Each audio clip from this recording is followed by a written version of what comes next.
সম্মানিত উপস্থিতি, মুসল্লিয়ানে কেরাম, মুহররম মাস ইসলামী ক্যালেন্ডারের প্রথম মাস, হাদিসে রাসূল যাকে আল্লাহর মাস বলে ঘোষণা করা হয়েছে, সে মাসে মুহররম, 10 মুহররম আশুরা গিয়েছে। আশুরার দুইটি দিক আমরা জেনেছি। নবী মুসা আলাইহিস সালাতু ওয়াস সালামের 10 মুহররমে জালিম ফেরাউনের কবল থেকে নাজাত লাভ এবং নবী মুসার শুকরিয়া আদায়ে সিয়াম তথা রোজা পালন, যার সাথে বিশ্ব নবী মুহাম্মদুর রাসূলুল্লাহ সাল্লাল্লাহু আলাইহি ওয়াসাল্লাম একাত্মতা ঘোষণা করে সিয়াম পালন করেছেন এবং তার উম্মতকেও সে বিষয়ে নির্দেশনা দিয়েছেন। আর একটি 10 মুহররমের ঐতিহাসিক প্রেক্ষাপট, যা মুসলিম উম্মাহকে শোক সাগরে ভাসিয়েছে। শোকাবহ সেই ঘটনা, বিশ্ব নবী ইন্তেকালের 50 বছর পরে 61 হিজরি সালে ইরাকের কারবালার প্রান্তরে ফোরাত নদীর তীরে সংগঠিত হয়েছে। নবী পরিবার, আহলে বাইতের সদস্যদেরকে নামদারি মুসলিমদের দ্বারা, নামদারি মুসলমানরা, মুনাফিকরা নির্মমভাবে শহীদ করে দিয়েছে। সেই শাহাদাতের শোকাবহ ঘটনা মুসলিম উম্মাহকে শোকাহত করেছে। পাশাপাশি এই সকল ঘটনা থেকে ইবরাত লাভ করা, শিক্ষা লাভ করার বিষয় নিহিত রয়েছে। সম্মানিত মুসল্লিয়ানে কেরাম, আপনারা জানেন আল্লাহ রাব্বুল আলামিন মায়া করে, দয়া করে শ্রেষ্ঠ মখলুক, আশরাফুল মাখলুকাত মানুষকে যখনই সৃষ্টি করেছেন, সৃষ্টির সেই সূচনা পর্বে, সেই উষা লগ্নে আদম আলাইহিস সালামের শত্রু হিসাবে আবির্ভূত হয়েছে আজাজিল, ইবলিস, শয়তান। এবং সে শপথ করে নিয়েছে বনি আদমকে পদে পদে বিভ্রান্ত করবে, ঈমান হারা করবে। সেখান থেকে সূচনা, যুগে যুগে কালে কালে মুসলমানদেরকে সেই শয়তান হামলা চালিয়ে তাড়িত করে, বিভ্রান্ত করেছে, বিচ্ছিন্ন করেছে, পথভ্রষ্ট করেছে, ঈমান হারা করেছে, গোমরাহ করেছে এবং একটার পর একটা ফিতনায় সে ফেলেছে, ফিতনায় জড়িয়েছে। সম্মানিত মুসল্লিয়ানে কেরাম, কারবালার সেই বিয়োগান্তিক ঘটনার পর থেকে মুসলমানদের মধ্যে বিভাজন, বিভক্তি স্থায়ীভাবে রূপ লাভ করেছে, যার প্রেক্ষিতে বিভিন্ন ধর্মীয়, রাজনৈতিক দল, উপদল সৃষ্টি হয় বিশ্ব মুসলিম উম্মাহকে স্থায়ী বিভাজন এবং বিভক্তির দিকে ধাবিত করেছে। অতিভক্তি, অতিরঞ্জন, অতিসংকোচন সব মিলিয়ে বাড়াবাড়ি। কিন্তু সহিহ সুন্নাহ, বিশ্ব নবীর আদর্শের উপরে যারা অটল অবিচল, তারাই সঠিক পথে আছে, থাকবে কিয়ামত পর্যন্ত। সেজন্য আমাদেরকে সকল বিষয়ে ফিতনা, ফাসাদ, বিপর্যয় সহ ঘরে বাইরে সমাজে, ধর্মীয়, রাজনৈতিক, সামাজিক, অর্থনৈতিক যত ফিতনা ফাসাদ আসে, সব ক্ষেত্রে আমাদেরকে ধৈর্যের সাথে কোরআন সুন্নাহর আলোকে আমাদেরকে সিদ্ধান্ত নিয়ে এগিয়ে যেতে হবে। আল্লাহ রাসূল সাল্লাল্লাহু আলাইহি ওয়াসাল্লাম সেই সুন্নাহ রেখে গিয়েছেন, বিভাজন নয়, বিভক্তি নয়। যারা সত্যিকার অর্থেই আল্লাহ রাসূলের উম্মত, আল্লাহ রাসূলকে ভালোবাসে, সত্যিকার অর্থেই মুমিন, সত্যিকার অর্থেই মুসলমান, তারা কখনোই বিভাজনকে, বিভেদকে প্রশ্রয় দেয়নি। বিভাজন, বিচ্ছেদ হারাম।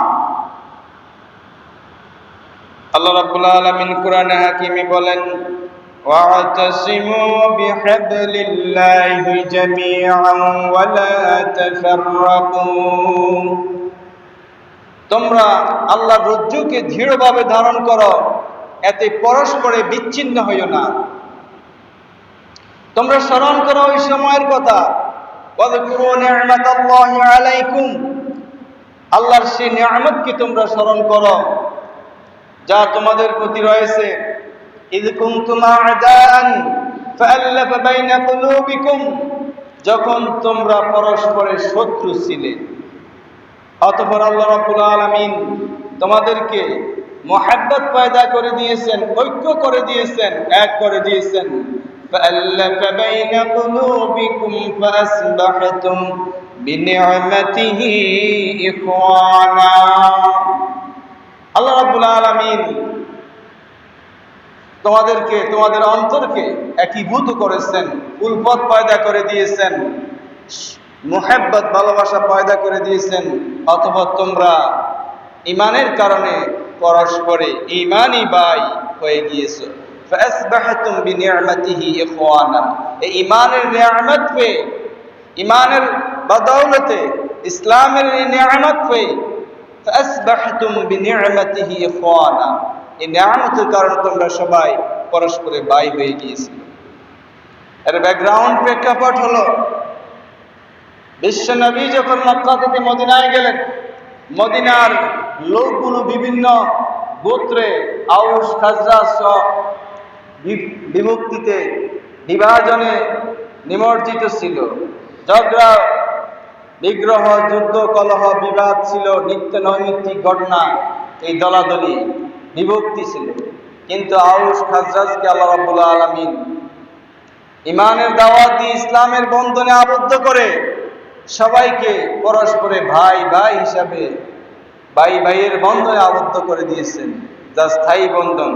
এই ইসলামের নিয়ামতে, ঈমানের নিয়ামতে সেই যেই লোকগুলো বিভক্তিতে ছিল, বিভাজনে ছিল, দলে উপদলে নিমজ্জিত ছিল, তাদেরকে আল্লাহ রাসূল সাল্লাল্লাহু আলাইহি ওয়াসাল্লাম ঈমান এবং ইসলামের বন্ধনে আবদ্ধ করে স্থায়ী ভাতৃত্বের বন্ধনে আবদ্ধ করেছেন।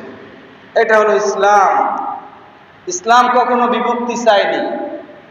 এই জন্য ইসলামে ইফতিরাক, ফেরকাবন্দি হওয়া, দলাদলি করা, দল, বৃহত্তর মুসলিম জামাআত থেকে, বৃহত্তম মুসলিমের ঐক্যের বন্ধন থেকে বিচ্ছিন্ন হয়ে যাওয়া হারাম। মানুষের মাঝে মতের ব্যামিল হতে পারে, ইখতিলাফ হতে পারে, কম বুঝ বেশি বুঝ হতে পারে, কিন্তু এই কারণে বিভক্ত হওয়া যাবে না, বিচ্ছিন্ন হওয়া যাবে না। ইসলাম সেই শিক্ষা দিয়েছে। আপনি যদি আপনার পরিবারের দিকে লক্ষ্য করেন, আপনার পরিবারের সদস্যগুলো একটা পরিবার, সবাই এক, কিন্তু কোনো বিষয়ে মতের পার্থক্য হতে পারে, কারো মত এটা, কারো মত ওইটা, কিন্তু সবার মতকে সব সময় প্রাধান্য দেওয়া যাবে না। কিন্তু তাই বলে পরিবারের কেউ আপনার আলাদা নয়, সবাই একই পরিবারভুক্ত। যার মতটা গ্রহণ করা হয় না সেও এই পরিবারের অন্তর্ভুক্ত, যার মতটা গ্রহণ করা হয়েছে সেই পরিবারের অন্তর্ভুক্ত। কাউকে আপনি বিচ্ছিন্ন করতে পারবেন না, বাদ দিতে পারবেন না। আপনার পরিবারের 10 জন সদস্যের কারো আমলের ভিতরে ত্রুটি বিচ্যুতি আছে, কারো আমল খুবই ভালো, পরিবারের প্রধান ব্যক্তির আনুগত্য করে, পুরোপুরি আনুগত্য করে, কেউ কেউ কম আনুগত্য করে, অথবা কেউ কথা শুনে না। তাই বলে তাকে তো আপনি বিচ্ছিন্ন করে দিতে পারেন না, বাদ দিয়ে দিতে পারেন না। তদ্রূপ মুসলিম উম্মাহ একটা পরিবারভুক্ত। মুসলিম উম্মার মাঝে যদি কোনো সমস্যা দেখা দেয়, মতবিরোধ দেখা দেয়, সেজন্য সেটা নিরসন করতে হবে, সঠিক সমাধানে পৌঁছতে হবে। কিন্তু এই জন্য দলাদলি করা যাবে না, আলাদা ফেরকা তৈরি করা যাবে না, আলাদা দল তৈরি করা যাবে না, আলাদা থাকা যাবে না। এটা হারাম। ইসলামে সেটাকে হারাম ঘোষণা করা হয়েছে। আল্লাহ রাব্বুল আলামিনের ঘোষণা হলো, তোমরা আল্লাহর রজ্জুকে দৃঢ়ভাবে ধারণ করো। আল্লাহর রজ্জু হলো ঈমান, আল্লাহর রজ্জু হলো ইসলাম, আল্লাহর রজ্জু হলো কোরআন। হাদিসে বলা হয়েছে ইন্না হাযাল কিতাব ওয়া হাবলুল্লাহ, এই কিতাবটা কোরআন হলো আল্লাহর রজ্জু, রশি। এই রশিতে যারা আঁকড়ে ধরে থাকবে, ধামান ধরে থাকবে, তারাই নাজাত পাবে, তারাই মূল ধারাতে আছে। আর যারা রশিতে নাই, কোরআন সুন্নাতে নাই, বৃহত্তম মুসলিম ঐক্যের সাথে নাই, যারা বিচ্ছিন্ন হয়ে গিয়েছে, মান সাজ্জা সুজ্জা ফিন্নার, যে বিচ্ছিন্ন সে জাহান্নাম হয়ে যাবে। কারণ আল্লাহ রাসূল উদাহরণ দিয়েছেন, একটি বকরির ফালের ভিতর যখন বকরিগুলো থাকে, নিরাপত্তা বেষ্টনীর ভিতরে থাকে, কিন্তু যখন একটি বকরি বিচ্ছিন্ন হয়ে যায়, দল থেকে দল ছুট হয়ে যায়, তখন যে কোনো মুহূর্তে নেকড়ে তাকে গ্রাস করে নিয়ে যাবে, ভক্ষণ করে ফেলবে। এমনিভাবে মুসলিম ঐক্য জামাত থেকে, মুসলিমের ভ্রাতৃত্বের বন্ধন থেকে যে বিচ্ছিন্ন থাকে, শয়তান তাকে কাবু করে ফেলে। শয়তানের কিরণক হয়ে যায়, হাতের লাঠি হয়ে যায়। শয়তান তাকে যে যা ইচ্ছা তাই করায়, এক পর্যায়ে সে জাহান্নামে নিয়ে যায়। এই জন্য বিচ্ছিন্ন হওয়া যাবে না। বিভিন্ন ঐতিহাসিক ঘটনা মানুষের মাঝে ঘটে, তাও শয়তান সেখানে ভূমিকা রাখে। মুনাফিক মানুষ, শয়তানরাও সেখানে ভূমিকা রাখে। বিভিন্ন ঘাত ও প্রতিঘাত মুসলমানদের মধ্যে হতে পারে। আপনার ঘরে ভাই ভাই সমস্যা হতে পারে, মনোমালিন্য, মতদ্বন্দ্ব হতে পারে, কিন্তু এই জন্য পার্থক্য হওয়া যাবে না, আলাদা হওয়া যাবে না। মুসলিম সোসাইটিকে বিভক্ত করা যাবে না, সমস্যা হতেই পারে। এই জন্য আল্লাহ রাব্বুল আলামিন বলে দিয়েছেন, ইন্নামাল মুমিনুনা ইখওয়া, নিশ্চয় সকল মুমিনগণ হলেন পরস্পরে ভাই ভাই, সকলেই ভ্রাতৃত্বের বন্ধনে আবদ্ধ। পুরো পৃথিবীতে যে যেখানে আছে, আফ্রিকায় হোক, অস্ট্রেলিয়া হোক, আমেরিকা হোক, জাপানে হোক, আটলান্টা হোক, মরক্কো হোক, পৃথিবীর যে প্রান্তেই থাকুক না কেন, যাদের ঈমান আছে সে আমার ভাই, সে মুসলমান। সকল মুসলমান ভাই ভাই। ইন্নামাল মুমিনুনা ইখওয়া ফাসলিহু বাইনা আখওয়াইকুম। আর আমাদের দায়িত্ব হলো, মুসলমানদের মধ্যে যদি কোনো বিভাজন সৃষ্টি হয়, সমস্যা সৃষ্টি হয়, আমাদের দায়িত্ব হলো ইসলাহ করা, সংস্কার করা, সংশোধন করা, বুঝিয়ে দেওয়া। এটা হলো দায়িত্ব। বুঝার চেষ্টা নিজে করতে হবে, আরেকজনে বুঝাতে হবে, কিন্তু বিভাজন হওয়া যাবে না, বিচ্ছিন্ন হওয়া যাবে না। মতের পার্থক্য হলেই বিচ্ছিন্ন হওয়া, এটা নিষেধ। এই জন্য আজকে দেখেন, সেই রাসূল সাল্লাল্লাহু আলাইহি ওয়াসাল্লামের পরবর্তীতে কারবালার ঘটনাকে কেন্দ্র করে, আলী রাদিয়াল্লাহু তাআলা আনহুর শাহাদাতকে কেন্দ্র করে, ওসমান রাদিয়াল্লাহু তাআলা আনহুর শাহাদাতকে কেন্দ্র করে কিছু মুসলমান বিভিন্ন দলাদলি করে বিভক্ত হয়েছে।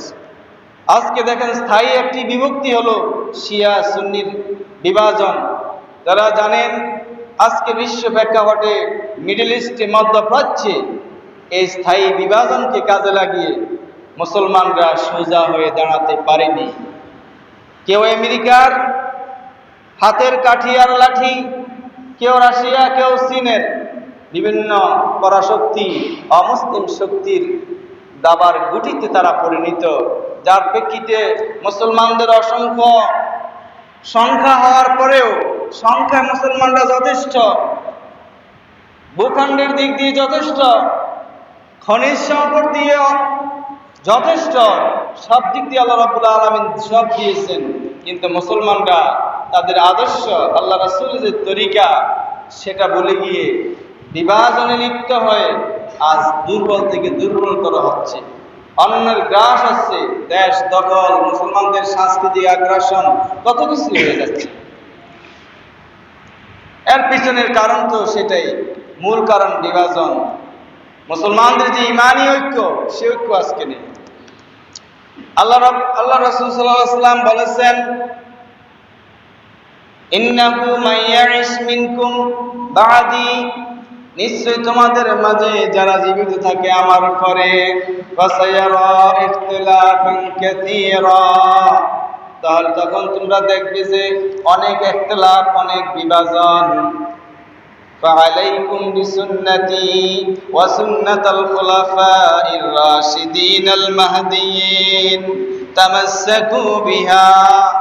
ওই সময় যখন এভাবে ইখতিলাফ দেখা দিবে, বিভিন্ন মতভেদ, তখন আমাদের উচিত হবে ফাআলাইকুম বিসুন্নতি, আল্লাহ রাসূলের তরিকা, আল্লাহ রাসূলের মানহাজ, আল্লাহ রাসূলের ট্র্যাডিশন, সুন্নাহকে, আল্লাহ রাসূল যে আইডিওলজি ফলো করতেন সেটার উপরে অবিচল থাকা, তাকে আঁকড়ে ধরে রাখা। আল্লাহ রাসূল এই সকল বিষয় কি, কোন পন্থা অবলম্বন করেছেন সেদিকে যেতে হবে। ওয়া সুন্নাতুল খুলাফায়ে রাশিদিন আল মাহদিয়িন, এবং হেদায়েত প্রাপ্ত খোলাফায়ে রাশিদার পথকে আঁকড়ে ধরে রাখতে হবে। তামাসসাকু বিহা, সঠিক দৃঢ়ভাবে ধরে রাখতে হবে, কারণ ওটা হলো মানহাজ, ওটা হলো আমাদের ক্যাটালগ, সেটা হলো আমাদের মূল নীতি। তারা কিভাবে চলছেন সেটাই দেখতে হবে। ওয়া'আদু আলাইহা বিন-নওয়াজিজ, আল্লাহ রাসূল বলতেছেন ওই ট্র্যাডিশন, ওই সুন্নাহ, ওই মানহাজের উপরে, ওই মূলনীতির উপরে তোমরা ওটাকে আঁকড়ে ধরো। কেমন ভাবে? ওয়া'আদু, কামড়ে ধরো, বিন-নওয়াজিজ, একবারে পাশে নেই, ভিতরে শক্ত দাঁতগুলো দিয়ে কামড়ে ধরো। ওয়াইয়াকুম ওয়া মুহদাসাতিল উমুর, সাবধান সাবধান, তোমরা নতুন নতুন আবিষ্কার, নতুন নতুন মতবাদ থেকে বাঁচিয়া থাকো।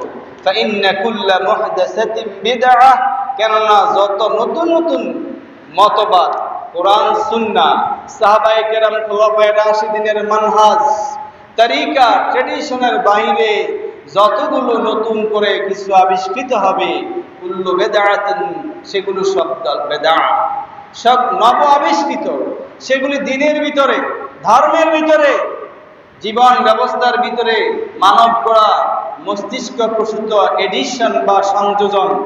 ওয়াকুল্লু মুহদাসাতিন বিদআহ ওয়া কুল্লু বিদআতিন দালালা, আর এই সবগুলি মানুষকে গোমরাহিতে নিয়ে যাবে। ওয়াকুল্লু দালালাতিন ফিন্নার, আর সকল গোমরাহী মানুষকে জাহান্নামে নিয়ে যাবে।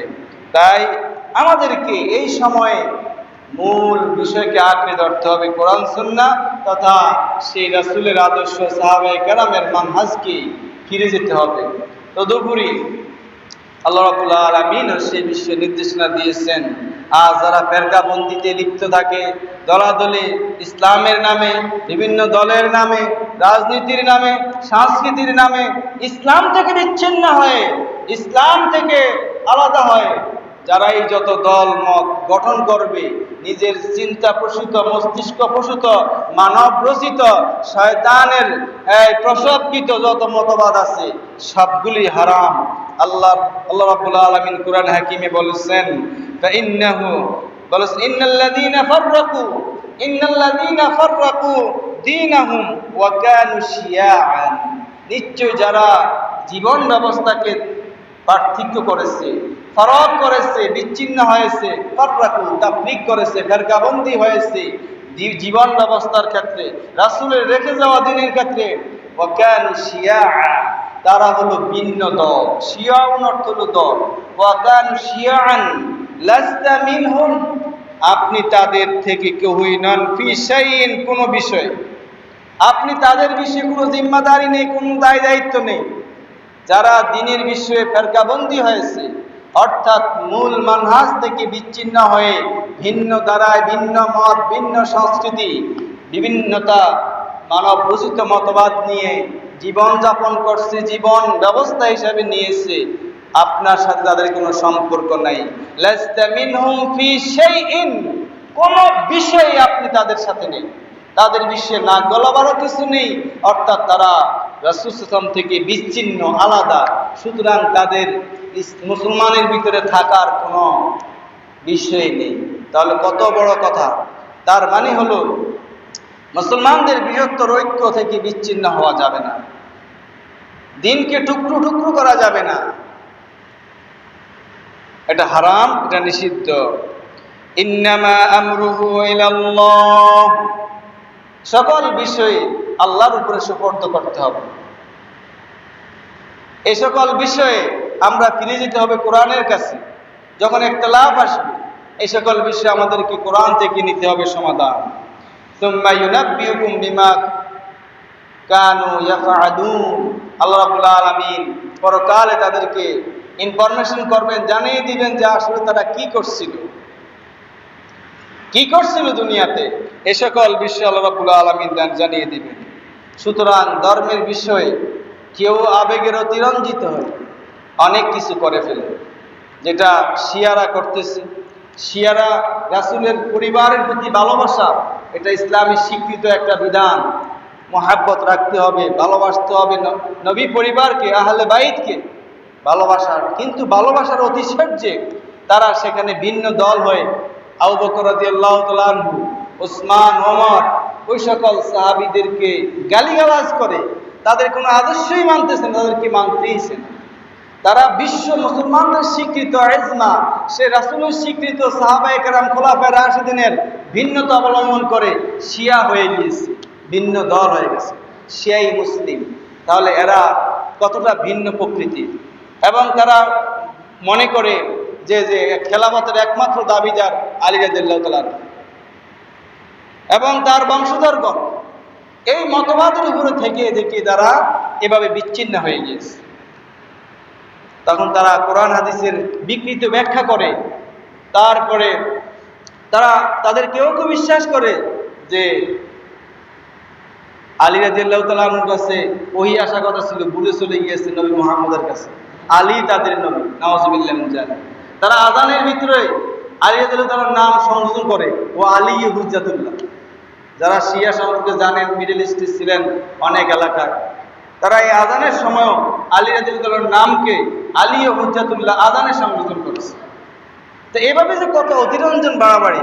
ভালোবাসা থাকতে হবে, থাকবে ঠিক, কিন্তু যেই ভালোবাসা রাসূলের সাহাবায়ে কেরামের সময়ে স্থায়ী ছিল, তার খোলাফায়ে রাশিদিনের 30 বছরের সময় স্থায়ী ছিল, তার বাইরে গিয়ে ভিন্নভাবে তারা কোরআন সুন্নাহর সামগ্রিক নির্দেশনাকে এড়িয়ে তারা এই যে অতি ভালোবাসা, অতি ভক্তি সুরের লক্ষণ, এগুলো প্রকাশ করছে। যেমনিভাবে আমরা লক্ষ্য করছি খ্রিস্টান সম্প্রদায়, মুসা আলাইহিস সালামের পরে ঈসা আলাইহিস সালাম আসলেন যখন, ঈসা নবীকে অনেক লোকেরাই ভালোবাসতো, ঈমান যারা এনেছে সঠিকভাবে। কিন্তু ঈসা আলাইহিস সালামকে তারা হত্যার সিদ্ধান্ত নিয়ে হত্যা করার পায়তারা করেছে, কিন্তু আল্লাহ রাব্বুল আলামিন উঠিয়ে নিয়েছেন। তাদের একটি লোক তারা নিজেরা ফাঁসি দিয়েছে, শুলিতে ছড়িয়েছে। পরবর্তীতে যারাই ঈসা নবী পৃথিবীতে থাকা অবস্থায় বিরোধিতা করছিল, তারাই আবার ঈসা নবীর দরদি সেজে, ঈসা নবীর হিতাকাঙ্ক্ষী সেজে তারা ঈসা নবীর নামে তারা অনেক কিছু আবিষ্কার করেছে। এখন তারা ঈসা নবীর উম্মত বলে দাবি করে, ভালোবাসা করে, ঈসা নবীর জন্মদিন পালন করে। অর্থাৎ ঈসা নবী যা শিক্ষা দেননি এর বাইরে গিয়ে ঈসা নবীর মূর্তি বানিয়ে পূজা করে, শুলিতে ছড়ায় ইত্যাদি। এবং তারা বলে যে তারা যে পাপ যা করছে, চুরি সিনাজুরি, বলে যে ঈসা নবী যে শুলি ছড়ানোর মাধ্যমে তাদের পাপগুলি মাফ হয়ে গিয়েছে। এবং তারা বলে ঈসা নবী 3 খোদার 1 খোদা। কি ভক্তি! ঈসা নবীকে তার পৃথিবীতে থাকা অবস্থায় তো তারা তার অনুসারী ছিল না। প্রকৃতপক্ষে যারা অনুগামী, তাদেরকে তারা হত্যা করত, মারত, কারণ তারা দিন অনুসরণ করত, তারা নামাজ করত, রোজা করত, ইবাদত বন্দেগী করত, ঈসা নবীর সঠিকভাবে দিনকে পালন করত। কিন্তু যারা সমাজে কায়েমি স্বার্থবাদী, তারা ওই সময় বিরোধিতা করেছে। কিন্তু উনি চলে যাওয়ার পরে ওনার দরদ দেখানোর জন্য হিতাকাঙ্ক্ষী সেজে তার দিনকে পরিবর্তন করে এই ঈসা নবীকে খোদার আসনে বসিয়েছে। তারা বলে যে তিনি 3 খোদার 1 খোদা, আল্লাহ তাকে পাঠিয়েছেন আমাদের পাপ মোচনের জন্য। উনি নিজে শুলিতে চড়ে তাদের গুনাহ নাকি মাফ করেছে, নাউযুবিল্লাহি মিন যালিক। এবং তারাই হলো এখন ঈসা নবীর সবচেয়ে বেশি হিতাকাঙ্ক্ষী, ঈসা নবীর উম্মত বলে দাবিদার খ্রিস্টান। তারা কি পালন করে? পেটখালি, পিঠখালি, কোয়ালের উপরে 1 নক্তা, মানে কিছুই নাই, শুধু এই কি জন্মদিনটা খ্রিস্টমাস দিয়ে বড়দিন পালন করে। ধর্মকর্ম তেমন কিছু নাই। সকল নবীদের দাওয়াত এক ছিল, লা ইলাহা ইল্লাল্লাহ। আমরা কোরআনে দেখি যে ঈসা নবীরও নামাজ ছিল, রোজা ছিল, সকল ইবাদত বন্দেগী ছিল, সেগুলো দ্বারে কাছে তারা কেউই নেই। সকল নবীদের হেড অফিস একটা, ঠিক কিনা? সকলেই এক অফিস থেকে ওহী পেয়েছেন। সকলের দাওয়াতি উসলুব একটাই ছিল, মিশন একটাই ছিল। সকলের দিনও একটাই ছিল, ইসলাম। খ্রিস্টানও কোনো ধর্ম না, ইহুদিও কোনো ধর্ম না, এটা তারা নিজেরা মন গড়া বলবে বানিয়েছে। ঈসা নবীও ইসলাম প্রচার করেছেন, মুসা নবীও ইসলাম প্রচার করেছেন, সকল নবীরাই ইসলাম প্রচার করেছেন। দিন একটাই ছিল, কিন্তু তারা নিজেরা বিকৃতি করে নিজেরা নাম দিয়েছে। দেখুন না এখন আমাদের মধ্যে কত নাম, মানে মুসলমান হইতে রাজি না, কেউ এই ফেরকার নাম, কেউ এই দলের নাম, চিশতিয়া, কাদেরিয়া, নকশবন্দিয়া, বিভিন্ন ফেরকা আমাদের হয়ে যাচ্ছে। এছাড়া আরো কত কিছু, মানে এক একজনে এক একটা নতুন সৃষ্টি করে তৈরি হচ্ছে। আল্লাহ বলছেন যে কি বলছেন, উদখুলু ফিস-সিলমি কাফা, তোমরা পরিপূর্ণ ইসলামে প্রবেশ করো। অন্য আয়াতে বলেছেন ওয়ালা তামুতুন্না ইল্লা ওয়া আনতুম মুসলিমুন, মুসলমান হওয়া ছাড়া মৃত্যুবরণ করো না। যত কিছুই করো লাভ খাপ দাও, মুসলমান হয়ে সোজা হয় তারপরে মরো। সুতরাং বিশ্বের সবাইকে মুসলমান হওয়ার কথা ছিল, সকলেই সকল নবীর দাওয়াত ছিল ইসলাম, এবং সবাই মুসলমান ছিল যারা রিয়েল।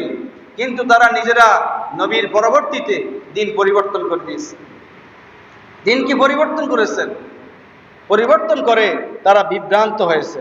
সম্মানিত মুসলিয়ানে কেরাম, তো সেই কারবালার ঘটনার পর থেকে মুসলমানদের মধ্যে অনাঘাত ও প্রতিঘাতের মাধ্যমে অনেক দলাদলি, যা আজকে আমরা লক্ষ্য করছি, যা স্থায়ী বড় হলো খারিজি সম্প্রদায়, তারপরে শিয়া সম্প্রদায়, এই দলাদল, এবং আহলে সুন্নাহ ওয়াল জামাত আমরা যারা দাবিদার, মিডল ইস্ট থেকে শুরু করে এদের মধ্যে অনেক দলাদল। এখন আল্লাহ নবী সাল্লাল্লাহু আলাইহি ওয়াসাল্লাম তো বলে দিয়েছেন যে আমার বনী ইসরাঈলরা 72 ফেরকায় বিভক্ত হয়েছে, আমার উম্মত 73 ফেরকায় বিভক্ত হবে। ইন্না বনী ইসরাঈল কানাত তাফতারিকু তাফাররাকাত আলা 72 ফিরকাতান মিল্লাতান ওয়া উম্মতি তাফতারিকু আলা 73 মিল্লাতান কুল্লুহুম ফিন্নার। আমার উম্মত 73 ফিরকায় বিভক্ত হবে, মত দল হিসাবে কুল্লুহুম ফিন্নার, সবাই জাহান্নামী, ইল্লা মিল্লাতান ওয়াহিদা, তবে একটা মিল্লত, এদের সবার ভিতরে থেকেও একটা দল থাকবে যেটা বড় দল, মূল দ্বারা, ইল্লা মিল্লাতান ওয়াহিদা। ক্বালু ইয়া রাসূলুল্লাহ, সাহাবায়ে কেরাম বললেন যে এরা কারা, আবার এরা কেমন? ক্বালা মা আনা আলাইহি ওয়া আসহাবি, যেই দলটা, যেই মতটা, আমি যেই মতের উপরে আছি, আমি যেই মানহাজের উপরে আছি, মূলনীতির উপরে আছি, তরিকার উপরে আছি, সুন্নাহর উপরে আছি, সেটার উপরে যারা আছে, ওয়া আসহাবি, এবং আমার সাহাবায়ে কেরাম যার উপরে আছে, মা আনা আলাইহি ওয়া আসহাবি, আমি এবং আমার সাহাবায়ে কেরাম যেটার উপরে আছে সেটা হলো সঠিক পথ।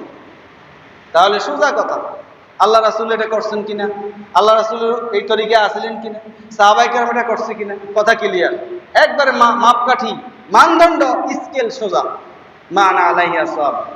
আল্লাহ রাসূল এবং সাহাবায়ে কেরাম যেই পথ মত তরিকার উপরে ছিলেন সেটাই হলো আহলুস সুন্নাহ ওয়াল জামাত বলা হয় থাকে। আহলুন অর্থ হলো যে আহলুস সাহাবা, জামাতুল সাহাবা, সাহাবা কেরামের মত, ওয়া সুন্নাহ মানে সুন্নাতুর রাসূল, আহলুস সুন্নাহ অর্থাৎ সুন্নাতুর রাসূল, সুন্নাতুর রাসূল আল্লাহ রাসূলের তরিকা।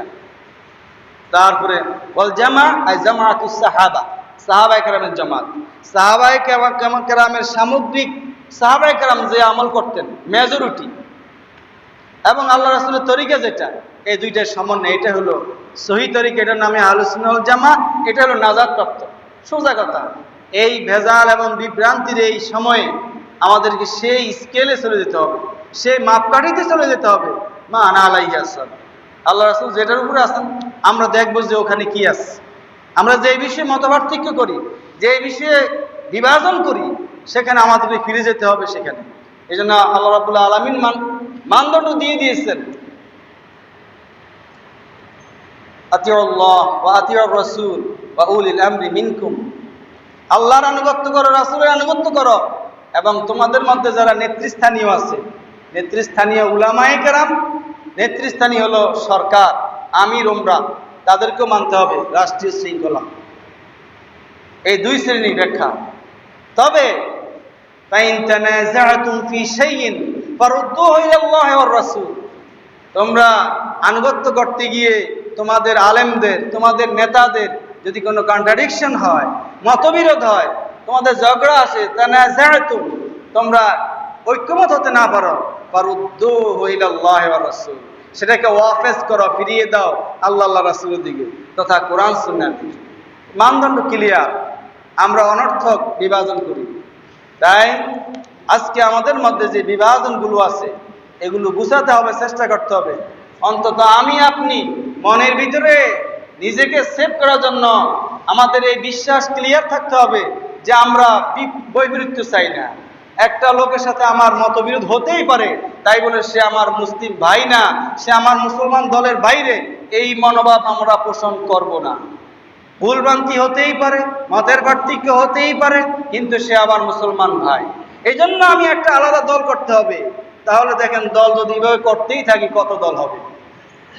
এটা হারাম, বিভাজন করা যাবে না। সম্মানিত মুসলিয়ানি কেরাম, অনেক কথা, সবগুলো শেষ করা যাচ্ছে না, যে অনেক আলোচনা এই বিষয়ে, দীর্ঘ বিষয়, কোরআন সুন্নাহর আলোকে আমাদের এই বিষয়টা ক্লিয়ার হতে হলে আর একটু আলোচনার প্রয়োজন দাবি রাখে। যাই হোক, সময় সংক্ষিপ্ত। তা আমরা এই পর্যায়ে আসি যে আসলে আমরা যারা পরিমাণ ঈমান আছে সে আমার মুসলমান ভাই, তাকে নিয়ে আমরা বিভাজন হতে চাই না। ভুল ত্রুটি হতেই পারে তার সাথে, কিন্তু আমরা তাকে আপন করে নিব, তাকে ইসলাহ করব। একটা রোগী, মনে করেন একটা রোগী যদি অসুস্থ হয়, ডাক্তারের দায়িত্ব হলো তাকে মৃত্যু পর্যন্ত সেবা শুশ্রূষা করে চেষ্টা করা যে তাকে বাঁচানো যায় কিনা। কিন্তু যদি রোগ আছে বলে ডাক্তার মনে করে যে তার রোগী সমস্যা, তাকে একবারে চিকিৎসা দিব না, ইঞ্জেকশন দিয়ে মেরে ফেলুক, এটা কি হতে পারে কোনো ডাক্তারের দায়িত্ব? একটা মুসলমানের আদনা যারা পরিমাণ ঈমান আছে, আপনি তাকে বিভক্তি বিভাজন করে, ঘৃণা করে, সমাজচ্যুত করলেন, দলচ্যুত করলেন, মুসলমান থেকে বাইরে করে দিতে চান, অর্থাৎ তার সাথে আপনার সম্পর্ক বিচ্ছিন্ন করতে চান, এটা হতে পারে না। আপনার দায়িত্ব তার সাথে সম্পৃক্ত হয়ে তাকে ইসলাহ করা, তাকে ভালো করা, এটা হলো ঈমানের দায়িত্ব। আপনি কি চান আপনার একটা ছেলে, আপনার পরিবারের সদস্য কেউ আগুনে পড়ে যাচ্ছে আর আপনি তাকে টেনে আনছেন না? একটা ছেলে আগুনে পড়ে যাচ্ছে, গর্তে, আগুনের গর্তে, আপনি তাকে ধরবেন বাঁচানোর জন্য, এটা আপনার দায়িত্ব, আপনি নিজেই করবেন। তদ্রূপ একটা মুসলমান ভাই অন্যায় করে, অপরাধ করে জাহান্নামী হয়ে যাচ্ছে, একটা উম্মত জাহান্নামে যাচ্ছে, আপনি তাকে ধরবেন না, তাকে নিয়ে আসবেন ইসলাহ করে। এটা হলো আমাদের কনসেপশন। বিশ্বের সকল মুসলমানদের মধ্যে এই কনসেপশন যদি ক্লিয়ার থাকে তাহলে এত বিভাজন হতো না। দুর্ভাগ্য, আমরা এই রাসূল সাল্লাল্লাহু আলাইহি ওয়াসাল্লামের নির্দেশনাগুলোকে ফলো করছি না। আল্লাহ রাব্বুল আলামিন আমাদের সবাইকে তৌফিক দান করুন।